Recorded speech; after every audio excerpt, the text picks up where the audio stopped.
Monday through Friday mornings from 9:30 to noon on KPFT Houston.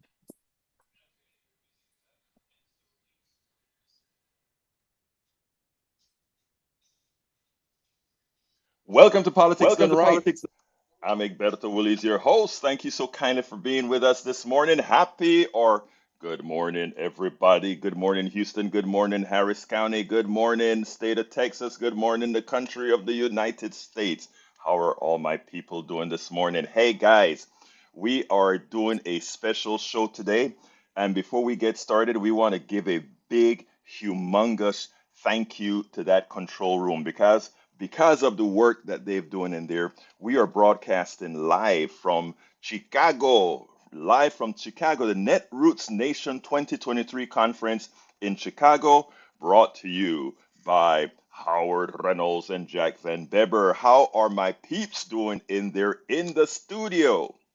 Well, Jack is doing really well, and I'm got the tin cans and string glued together, so we're good to hear you. Well, Good it's morning, great, and you're Egberto. sounding good. Van Beber, what's up? Well, I was thinking about the Iowa decision on the abortion, and my thought was, it's getting kind of crazy to bring a child into the world today. I mean, the male legislators and the Christian right are demonizing women. I'm saying this to the women. Maybe it's time for a little pee protest. Maybe might be a good thing. Cut them off till they get the wisdom of your reasoning, your female reasoning. Peace, no children made into soldiers for illegal, immoral wars, for profit of the filthy rich. Ah, those filthy Oh, rat bums. Those rich. I tell you what, oh, you know what they oh. need to do, Jack? They need to load up all that money and bring it to KPFT. Oh, yeah, that'd be an idea. Now we know what to do with Yes, yes. We it. could run the Pentagon budget better. Well, we could do something. I, you know, Maybe we could sue for peace. Okay. All right. But back to you, Egberto. well, I kind of like that. I mean, he brought the subject up, and like I said, the show is everybody's show. So let's kind of elaborate on that subject. Numero uno, restrict the P. Folks, you can decide whatever you want that to be, but at the same time, Van Weber look, there's something that I wish people would learn, guys, and this is that a lot of folks with power half the time don't realize the power they really have, right? And sometimes it's because they've learned not to exercise that power. I mean, during the FDR administration, what we don't realize that during a whole lot of that time, the country was really the executive in the country was really being run by a woman, his wife. Women have always had power. Having it visibly exercised is the issue. And right now, it seems so often that we are trying to depower women. I don't know if it's a fear or what is it, but Van Weber, you're on to something. Maybe it's time for them to exert. I wrote this piece one time called Exert, and it was kind of like for teachers, but it's like exert your worth, right? No, not exert, assert your worth, which means, your worth isn't really being asserted. Let's make sure and put that in the fore. But anyhow, folks, we have a great program for you today. Title of the show today is FBI Hearings Proves in 3 Ways the GOP Fraud on Their Constituents. And to begin with, we're going to have one called Morning Joe versus Christie. And what it really is that I don't know. I think that's a bad name, but I'll talk about that later. GOP FBI hearing exposed the GOP as police defund wannabes, fake news pushers, and outright liars. And all of this in one hearing. They came clean in one hearing. Well, they didn't come clean. The questioning that Democrats did in the Republican hearing is the one that actually came clean. Anyway, folks, we are here in Chicago at the Netroots conference. And what is Netroots? Netroots is the largest conglomeration of progressive activists, progressive politicians, progressive writers, bloggers, and everything in between in one place, decided strategy, etc., etc. Progressives have actually had a good move in the minds of people over the last several decades. Notice what I've said, a good move in the minds of people. Where it hasn't been executed is politically. And one of the things that we have here are panels that discuss how can we better turn what most Americans want into what Americans vote for. Because what beginning with the auspices of the, well, like it started before, but it was centralized with the Powell memo that we've spoken about several times, how the infiltration of misinformation, misthinking, and misguided ways of doing things got bled into our society, and we are living with that in exponentially since Ronald Reagan's Reaganomics. One thing that even Republicans call it Bush one used to call voodoo economics. We've been living through it. Uh, uh, Clinton was unable to solve that problem. Bush won when he became president. Believe it or not, some people give him a hard time, but I like Bush one for what he did back, I guess it was 1990, 1980, 84, 88, what he started doing in 1988, breaking the promise on taxes. When he did that, he started to say, let's bring a little bit of honesty and sanity. Of course, Clinton changed it. These are things you're not going to hear. Everybody loves to talk about Clinton and the woman picadillos he had, or Bush as being the guy who broke a promise, not realizing that those two guys actually put our country back onto fiscal responsibility, right? To be blown by Bush 2 when the right wing told him, you know what? We don't need a balanced budget anymore. Get rid of it.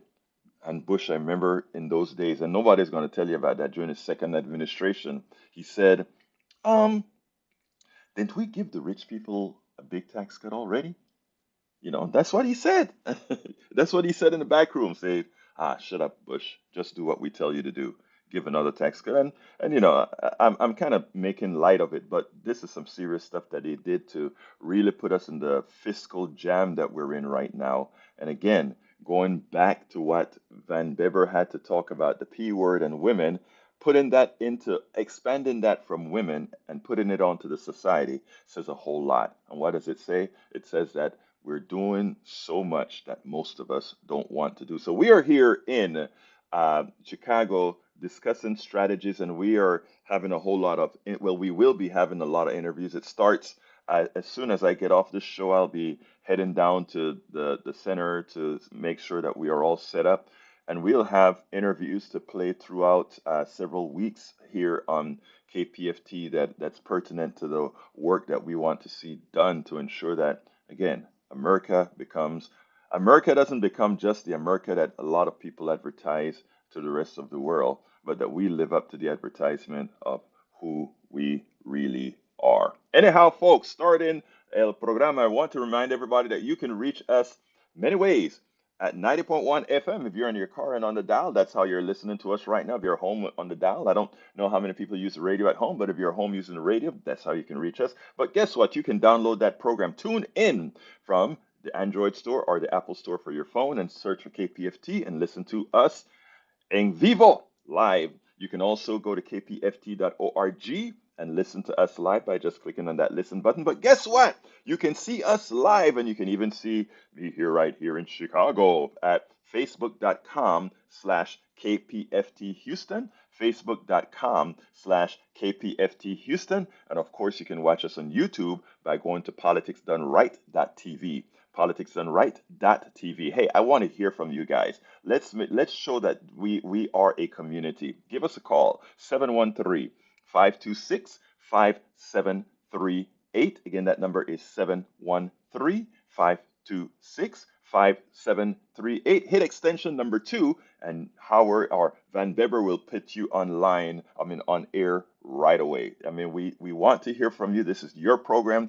And when we say that from Politics Done Right, we are not saying that as a cliche. We really mean that Politics Done Right belongs to you. If you like something or if you don't like something that you hear, if you like something that you hear, if you want to ask us to start covering something, just 713-526-5738. Alternatively, if you're shy, even though we're very nice with you, Van Bibber is sweet when he's on the phone with you, and when you talk to us here, it's going to be nice and smooth. 713-526-5738, extension number 2, or drop me a line, email kpft@politicsdoneright.com, kpft@politicsdoneright.com. Anyhow, recently,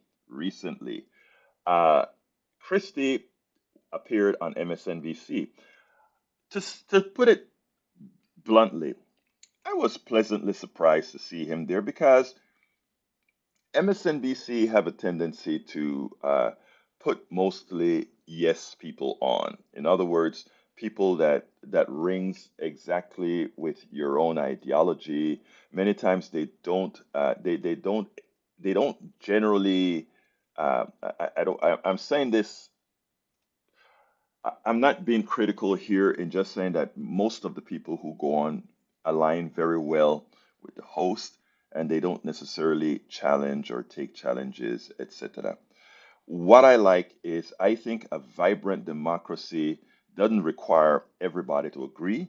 I think a vibrant democracy means that we can have different opinions, and not only different opinions, we are willing to change our opinions. I can't tell you the amount of people who've called into the program and have actually changed me on several thoughts or taught me something that I learned dearly. So it was great seeing Christie on and Christie put in his point of view. But I tell you what, in the same process, when somebody comes on to your show, if you disagree with them, agreeably, you should point that out. And I think Joe Scarborough failed to some extent here because he allowed Chris Christie to get away with a very dangerous fallacy. Let's go ahead and listen to this, and then we'll take it on the other side. I want to talk policy with you, and let's talk economy. I just jotted down some things about the economy that right now seem to be very strong. And my question, you can trash Joe Biden if you like. I'm not saying you will. I'm saying I'm more interested in how do you improve upon these things. We obviously have some structural problems. We've got debt. We've got inflation going down a bit. But unemployment over the past year has been at an all-time low. The dollar's been at a generational high. America's GDP, we've shot up to 25 trillion, while China and the rest of the world stagnated. Obviously, strongest economy in the world. Childhood poverty at an all-time low. Manufacturing is actually exploding for the first time in some time. And this is one that I find so interesting, especially if you look at the right track, wrong track number. About 75% of Americans say that they're in pretty good shape economically, either in pretty good shape or really good shape economically. And yet we have the right track, wrong track going in the wrong direction. That's a bit of an understatement. So given that we're doing some things really well as a country, and I never put that on any Republican, any president, Republican or Democrat, but some things are going really well compared to the rest of the world economically. What's Joe Biden doing wrong? But also, how do you build on this success? Well, he's wildly overspent, Joe, and what that's done is not only add monumentally to our national debt, which we didn't need to see happen, but it's also created this inflation. I think the answer to your question about, in light of those numbers, why do people still feel we're on the wrong track? It's inflation. Because inflation is the thing that people feel every day. They go to the gas station, they feel it. They go to the supermarket, they feel it. They go to the clothes store to buy clothing for themselves or their children. They go to any place, and inflation is the hidden tax that makes them feel every day like they're falling further behind. And so, despite some of those things you just said, if you don't get inflation under control, inflation is a presidency killer. Ask Jimmy Carter, who is Joe Biden's favorite president. I mean, fact is, it killed Jimmy Carter's presidency, and I believe it will be the single economic factor that will kill Joe Biden's presidency as long as we don't nominate Donald Trump. And so what we need to do is to make sure that we get spending back under control. And let me be candid about this. Donald Trump did a lousy job at that too. And so did the Republican Congress. And so we've lost some credibility on that. But as you all remember, when we first became acquainted in 2010, I inherited an $11 billion deficit on a $29 billion budget and balanced that budget by cutting 863 programs and didn't raise taxes. The fact is that these things can be done over time, but they have certainly, both Barack Obama, Donald Trump, and Joe Biden have all dug this country a huge debt hole that they have left us, all of them adding to the national debt in trillions of dollars. And so that's, Joe, the argument that needs to be made, because until people start feeling like their paycheck outpaces their costs to raise their families, this is not going to change in terms of the right track, wrong track number.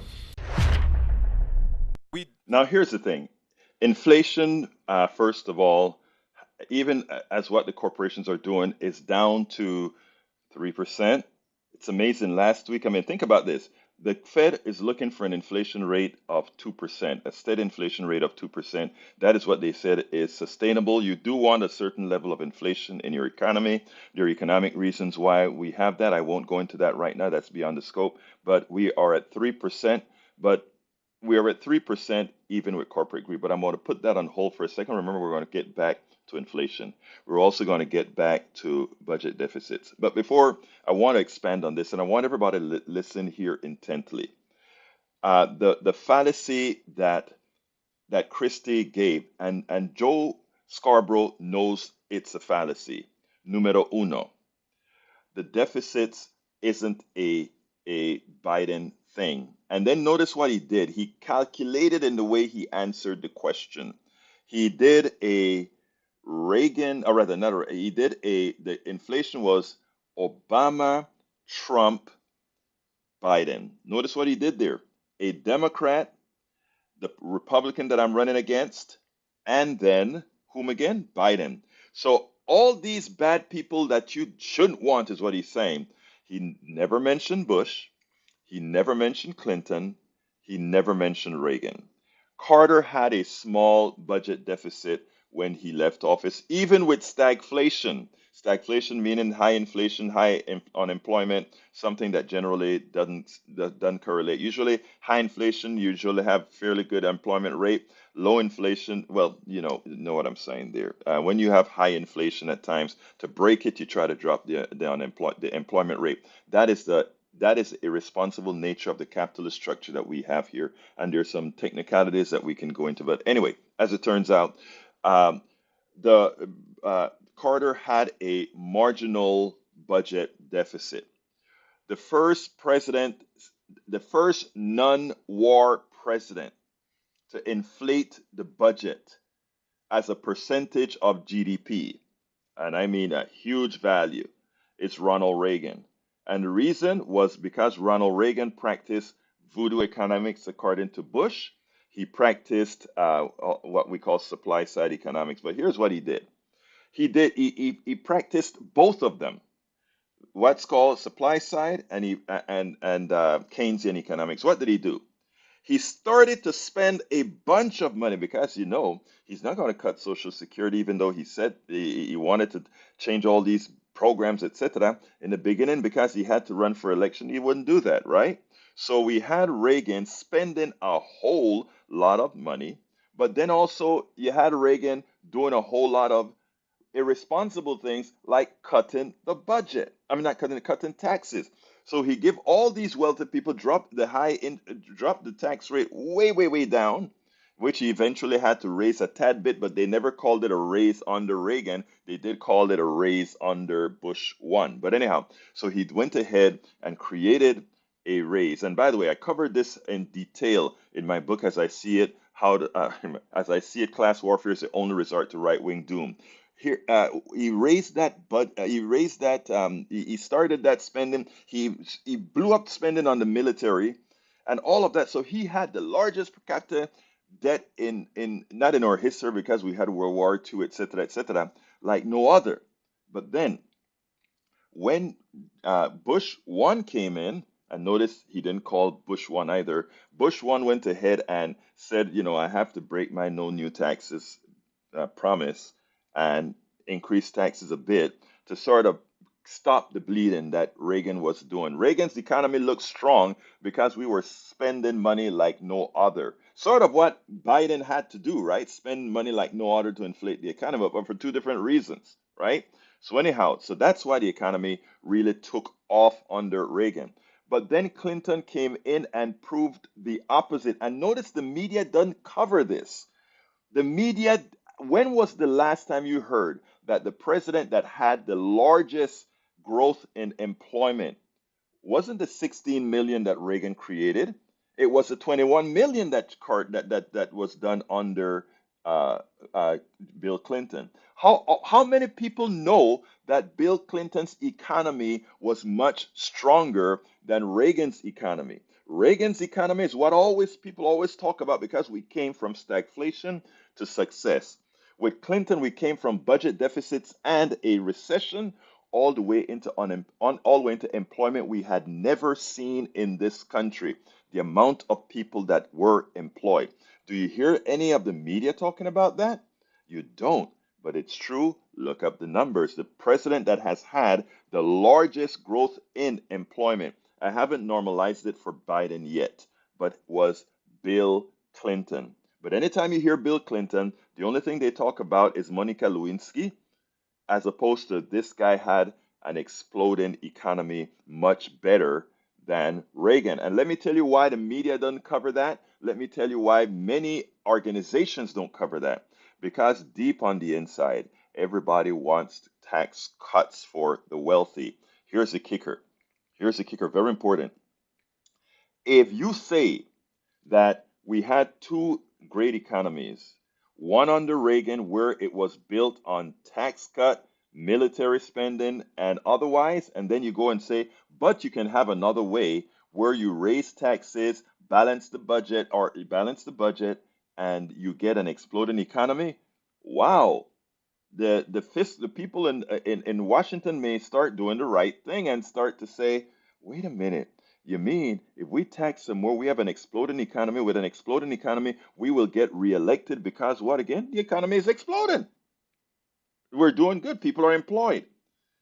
So there are two options, and the better option is to tax the wealthy and let them pay their fair share. And why does that work? It's simple. When you have tax cuts and deficit spending, you still get a lot of money into the economy, but you give away the store to the wealthy. In other words, you give capital appreciation, you give wealth building to the wealthy. When you have higher tax rates that they pay their fair share, what occurs then is that money goes into where again? That money goes into the pockets of people who will spend it. And spending is equivalent, whether spending is deficit spending or just spending, right? It's money circulating in the economy, and if it's money circulating in the economy, it is successful for all. And that is what they don't necessarily want you to know. Check that out. Review the numbers. You don't have to listen to my words. Just look it up and you'll see exactly what I'm saying. 713-526-5738. 713-526-5738, extension number 2. Please don't wait until the end to call, because at that time, then I have to try to rush the calls to get any group of calls coming in. So give me a call, 713-526-5738. We're coming to you live from Chicago. I wasn't complete with that subject because the next part of that subject that he missed, that Joe Scarborough missed, was the following. And this is important. Inflation. Inflation was not caused by Joe Biden's spending. In fact, the leading MMT economists would tell you that we had more than 800 billion per year slack in our economy. By Biden throwing about $2 or $3 trillion into the economy, that wasn't done in 1 year. That was done over years. And if you break it down, you see that we still had more slack in our economy for more spending, even deficit spending. But here's the kicker why we got inflation: corporate greed and a manufacturing sector that moved overseas that couldn't get their products. So more than half was people just saying, give me the profits, give me the profits, give me the profits. Let's remember that. Uh, I'm going to pause here and give Augie a chance to come in, but give us a call, folks. We want to hear from you. 713-526-5738. Brother Augie, talk to me. Hey, good morning. Oh, about Good Jimmy morning, sir. Carter. Uh, yeah, Yes. well, presidents really don't have that much to deal with inflation. It's the Treasury Department and in Congress that deal with it, and they're the ones that actually do the stuff with inflation. But Jimmy Carter, he had two things going against him. Uh, Inflation for him was OPEC came into being, and the price of gas went up so much during his administration. Right. Second thing was the Iranian invasion of the embassy and them Right. taking the prisoners. But the Iranian guard was ready to release those prisoners. And So what and happened was yes, Ronald Reagan, Reagan. Republican, made a deal with them to Yes. hold on to the prisoners Yes. and until they were released. But hardly anybody realized that they were released on the morning of Ronald Reagan's inauguration. I remember well. I remember when that occurred very, very well because it was double screened many places. It was the inauguration as the plane was landing. It was an amazing, surreal scene. And the person who went and spoke to the Iranians, I don't remember who it was, actually confessed that that is what they did. But so I mean, there are multiple things that affected Carter. You're absolutely right. And the issue with Carter as well, the inflation was Saudi Arabia holding the American economy hostage by increasing the price of oil because of our support for Israel and other factors right there. So I mean, look, it's the inflation under Biden wasn't caused by Biden. The inflation under Carter wasn't caused by Carter. And the other thing that I think is important, Augie, for us to remember is I want to push back a tad bit when you say that the Fed has control over inflation. The Fed can and do magical things to kill the economy, and killing the economy forces corporations to lower prices. But inflation is caused by the private sector. I want folks to stop believing all the hoopla they get.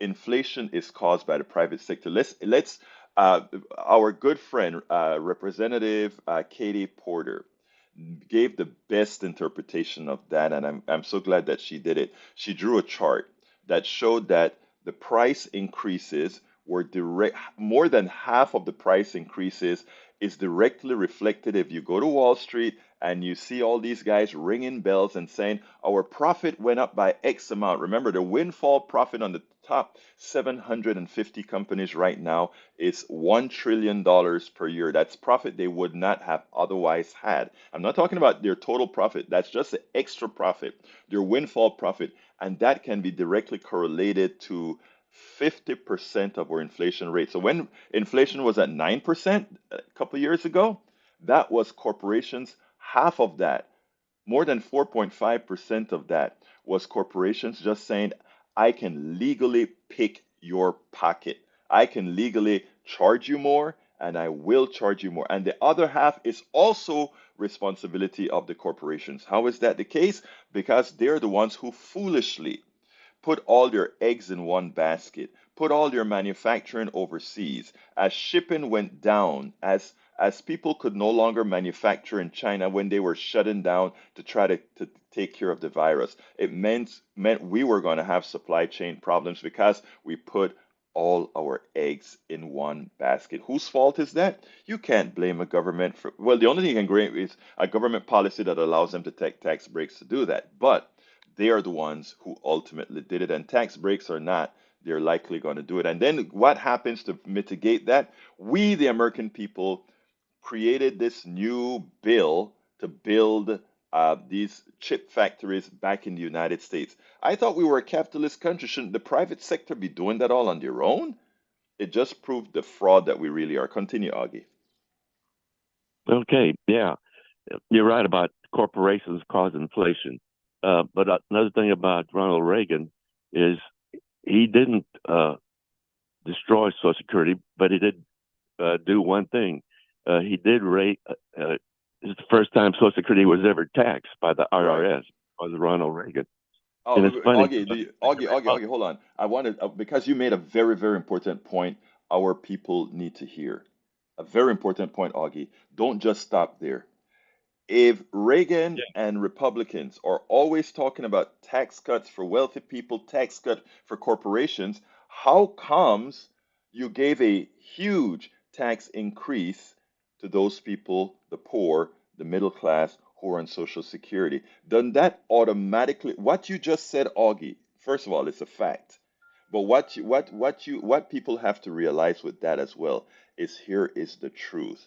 The truth is they don't mean don't tax Americans. They mean don't tax the wealthy, but we will add a tax to the Americans. Continue, Augie. I just didn't want people to slide on that important comment you made. Yeah, because I know some Republicans that are now on Social Security, but they remember back then, at one time, Social Security was never taxed. FDR created Social Security, but he didn't tax it, and the Democrats never taxed it until Ronald Reagan did. And now Republicans are wondering, at one time they remember it wasn't taxed, but why is it taxed now? They forget Ronald Reagan taxed it, but they didn't care. It's so important. I'm sorry, I stepped on you. I'm sorry. No, it's okay. Yeah. All right. So here's the thing. Here's the thing. It is a sham because in a way, what they really wanted to do by taxing is sort of handle that cost of living increase. You actually mitigate the cost of living increase, right? Because Social Security increases in price as more people are added to the rolls. Now, eventually, when the baby boomers die out, right? What's going to happen is every year there may be a cost of living increase, but at the same time you're going to have folks dying off, folks coming in, but also with the 2% inflation or whatever the inflation rate is, all of that will stay in balance. I mean, all these formulas have been calculated already, but again, you're absolutely right, Augie. But anyhow, Augie, anything else you want to add before we move on? Yeah. Another thing about Jimmy Carter, he put solar panels on top of the White House. Yes. Ronald Reagan, but on the very first day, on the morning, he took those solar panels out too. And people sort of forget that and forget that Jimmy Carter wasn't responsible for those hostages being kept so long. And look, Jimmy Carter was doing renewables or was thinking renewables before renewables was a thing. Renewables came in, a lot was placed in renewables when we had the oil embargo back in 73, 74 and all of that. People started thinking about others. I mean, under Clinton, under Carter, we had things like the syn fuels where they turned carbon into oil, but they were also looking at cane and all these other things that we're going to use. And all these industries started to take off for this. Reagan came in as a stooge to the oil companies, and he making a point. I mean,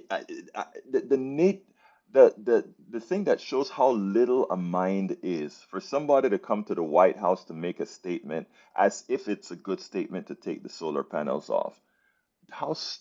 I don't use these words on radio, but how you know what that is? It's ridiculous. yeah. But anyway, Augie, thank you for calling in, my brother. Another thing was about interest rate under Ronald Reagan.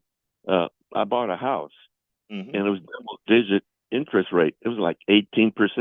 People are hollering 7%, 8% for a house. Right. And that under Ronald Reagan, it was double-digit. Volcker has been great. Yeah, it was Paul like Volcker. 18%. Yes, yes. Yeah.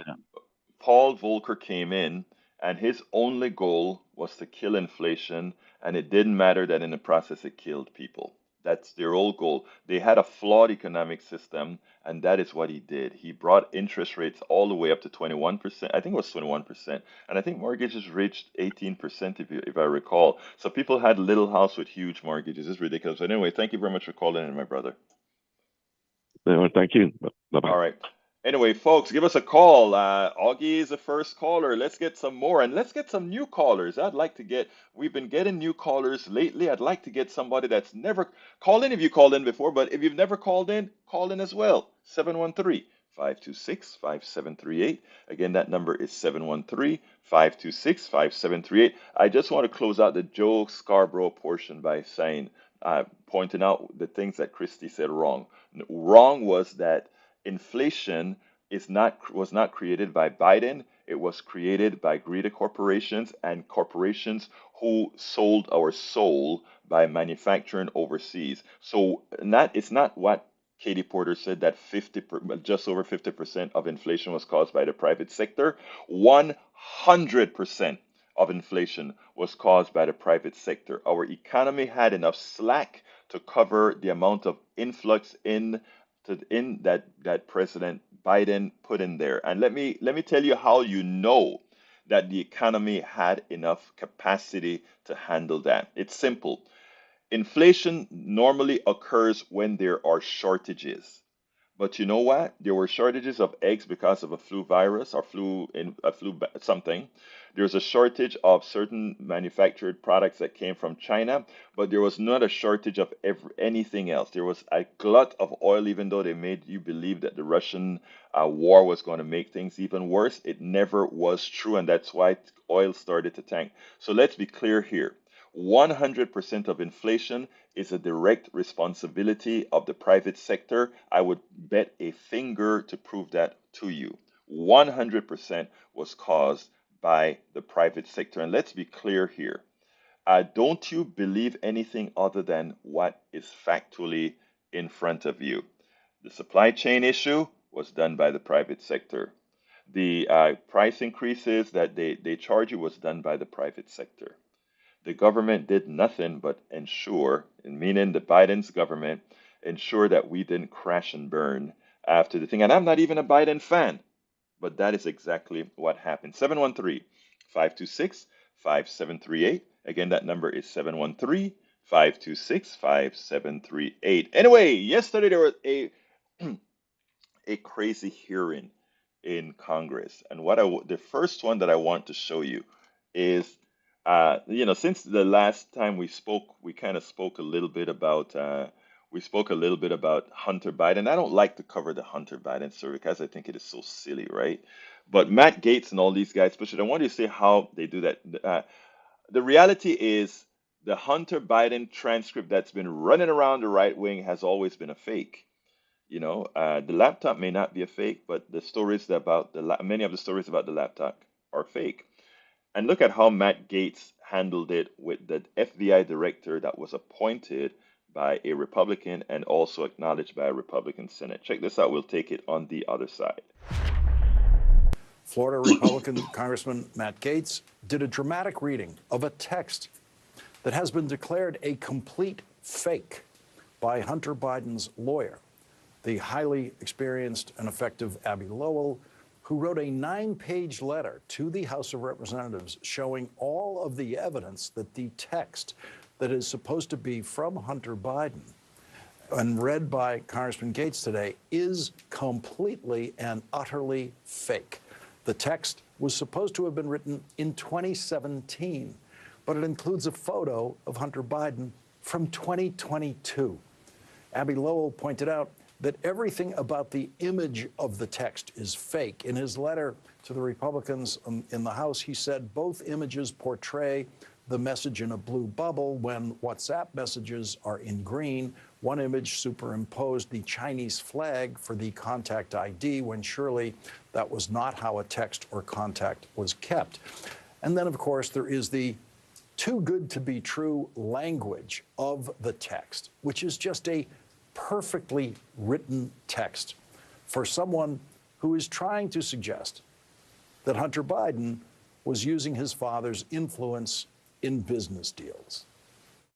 I'm sitting here with my father. I will make certain that between the man sitting next to me and every person he knows and my ability to forever hold a grudge, that you will regret not following my direction. I am sitting here waiting for the call with my father.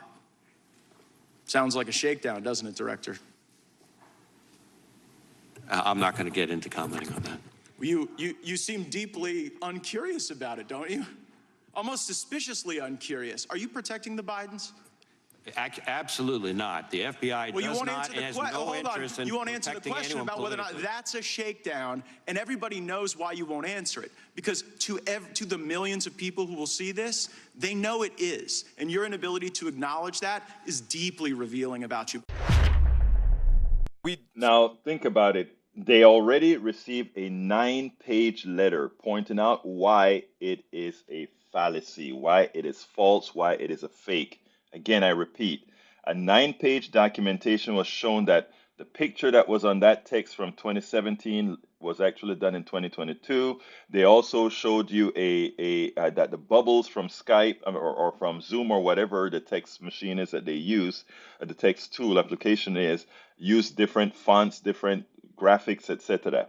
It showed that it was a fake because they built it out of new stuff that they did. But you know what? What's so disheartening is that people who do real fakes would spend their time to investigate and make sure I mean, you can do a good fake. You can do a good fake that is hard to refute. But again, the Republicans are not looking in any way for truth. They're just looking for you know what. So let's go ahead and bring Brother Bart into the conversation. Bart, come on in. Hey, sir. Yeah, Yes, sir. let's say that the text is fake. All right, that's fine. Well, the money that it was in his bank is not fake. Okay. The tax evasion is not fake. What isn't fake? The tax evasion charges. No, and that's if why you he got lied, convicted for, right? he would be in prison. Okay, now here's the thing, Bart, and this is so important, right? It is okay to tell truths. Yes, it is true that he had tax evasion, and you know what? For anybody in Biden's position, right? If Biden wasn't the president's son, given that he paid it back, he would have gotten a fine, no prison, and he wouldn't have been charged.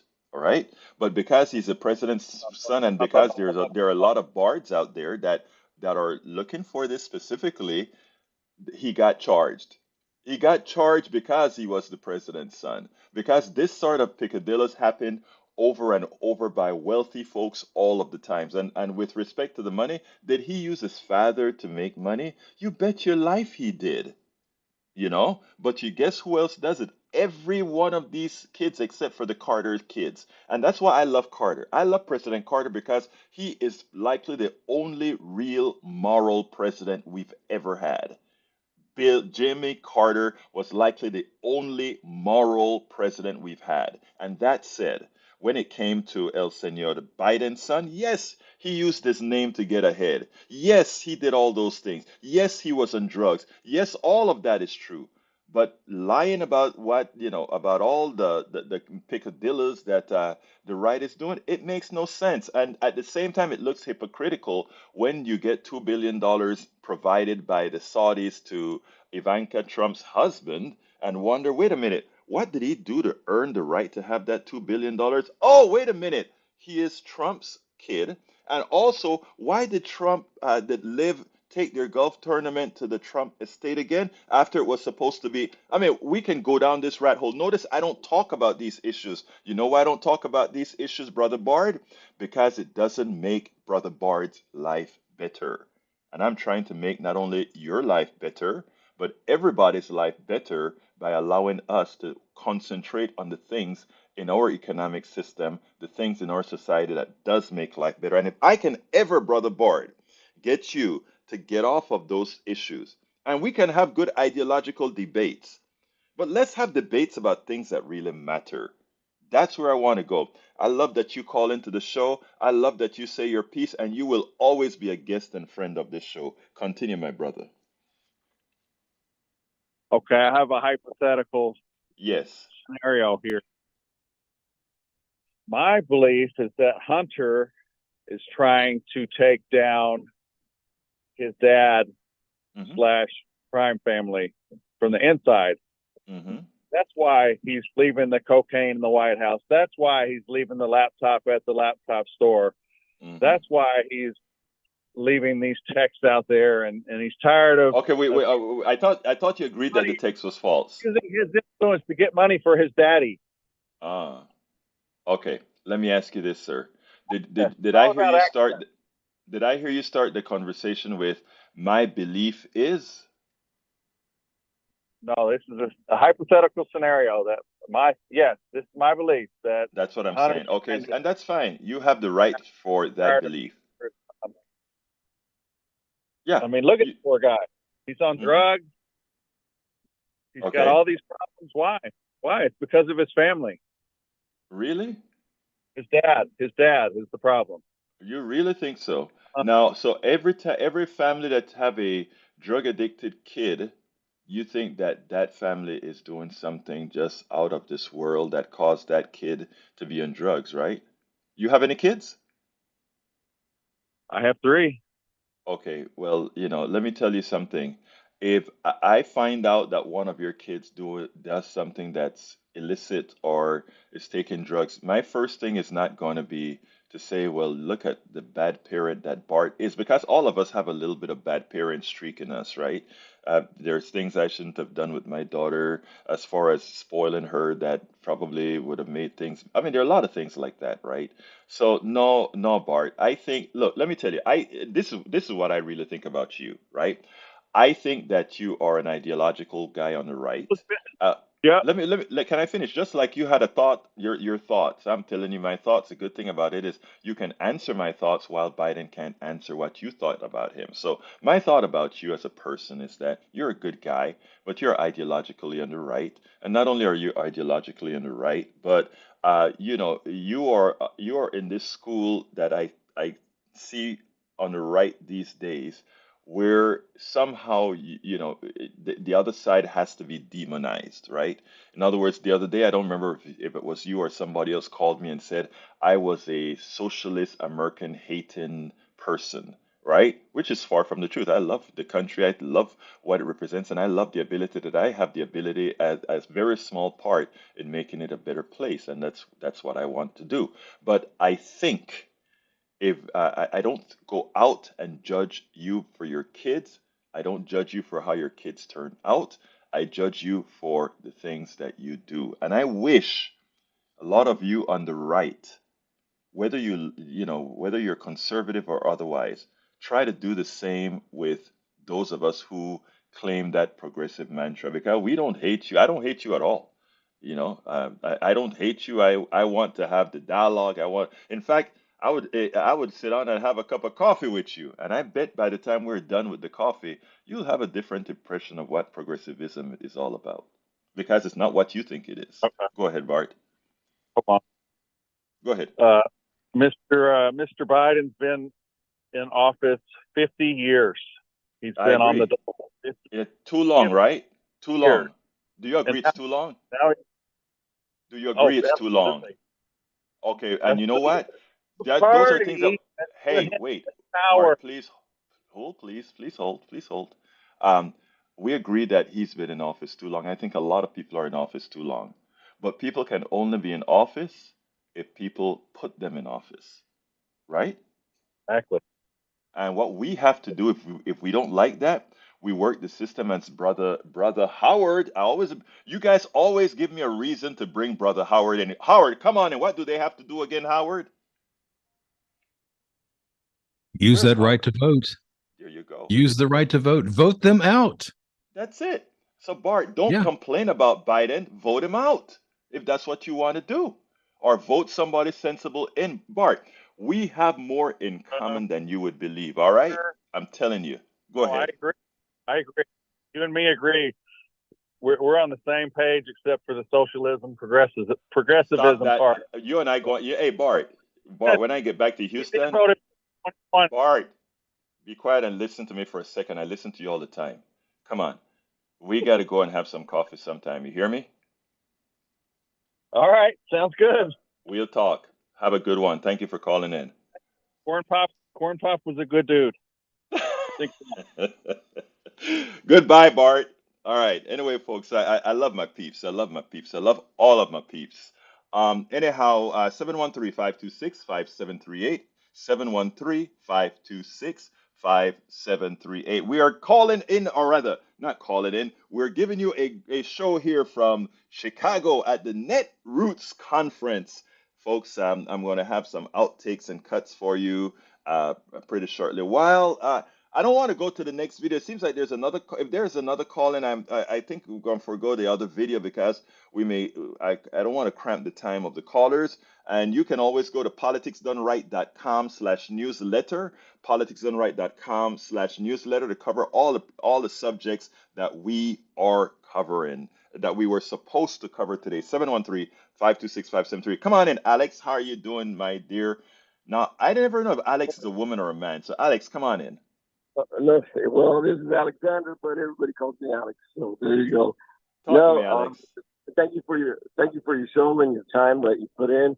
I want to talk to you about you say get out the vote, but I'm really disappointed in the fact that all this gerrymandering, like you try to get out the vote and you do everything you can, but the system is rigged like a game of chess where they already got it set up where they're going to win because now with all the I heard that now companies could put in their vote also.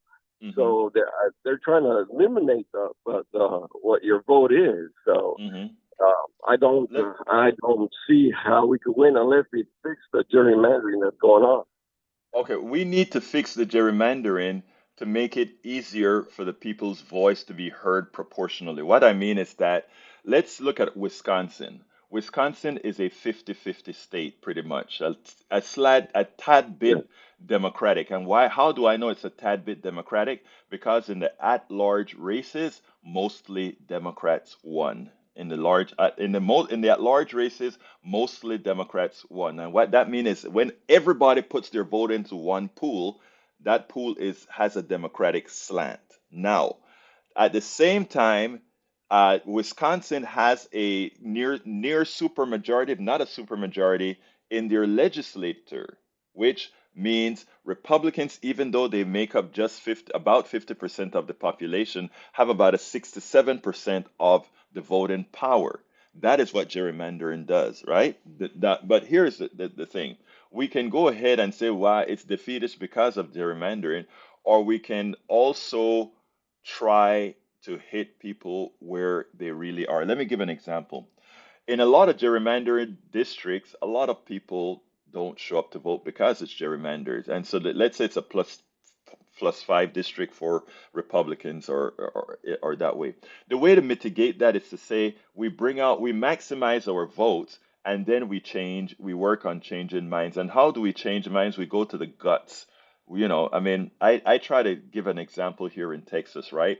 The rural areas have a general majority support for Republicans, but the Republicans screw the rural voters more than they screw anybody else. Let me tell you what we have not done as progressives. Whenever a hospital closes in Timbuktu, Texas, where it was closed because of the Medicaid expansion to the Affordable Care Act was not given to those people, to all Texans, what it meant is that rural hospitals closed. What I would have done is every potential Democrat in that region and every Democratic senator, congressperson, etc. from Texas should have had a big press conference at the closing of that hospital and then come out at the closing of that hospital and said to those people in rural areas and have it blasted, have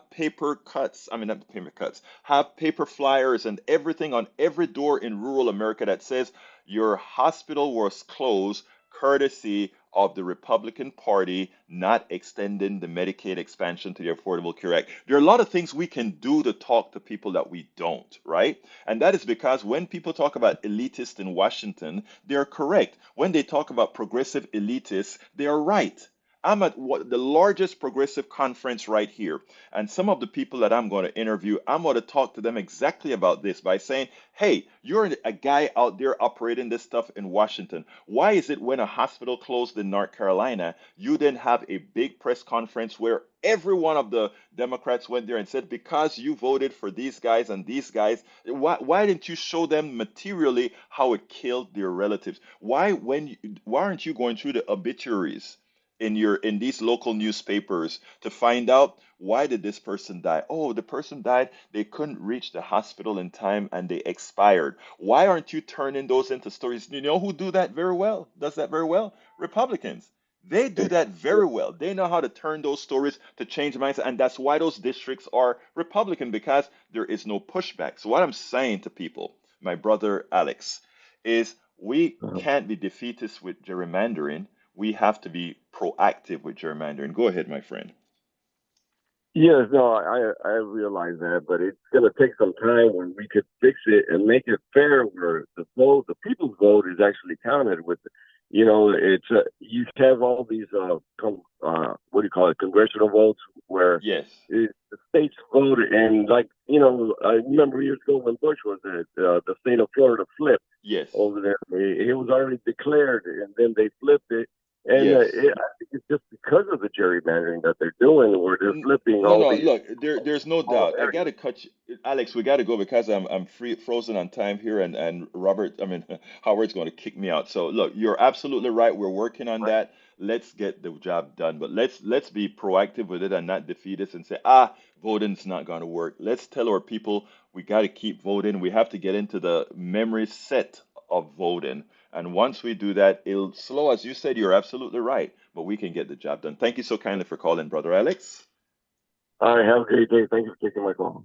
Yes, sir. All right, folks, look, we are coming to the end of the show. And before we close, I always like to tell, hey, Howard, give me a quick 15, and Van Bibber, give me a quick 15.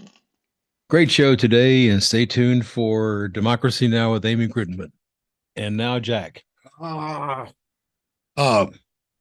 no, I'm just trying to keep things in the cycle, with my comments about women. Well, Just you trying keep to your keep them in comments, the mind. Jack, you keep your comments about women coming because, we are here listening. And look, folks, I want to thank everybody for giving us the opportunity to speak to you. I want to thank you for your ears and your eyeballs, meaning those of you who watch it on YouTube, those of you who watch it on Facebook. And look, we cannot do this without you. So before I go, even though we're out of this mode of fund drive, I want to ask you guys to still go ahead and go to kpft.org and hit that donate button and make sure that we are funded for to keep this type of voice on air. We cannot do this without you. This is your program, your show, your station. My name is Egberto Willis. Thank you very much, El Señor, Jack Van Weber, and Howard Reynolds. My name is Egberto Willis. This is Politics and Right, and you guys know how I end this, baby. I am what? Out!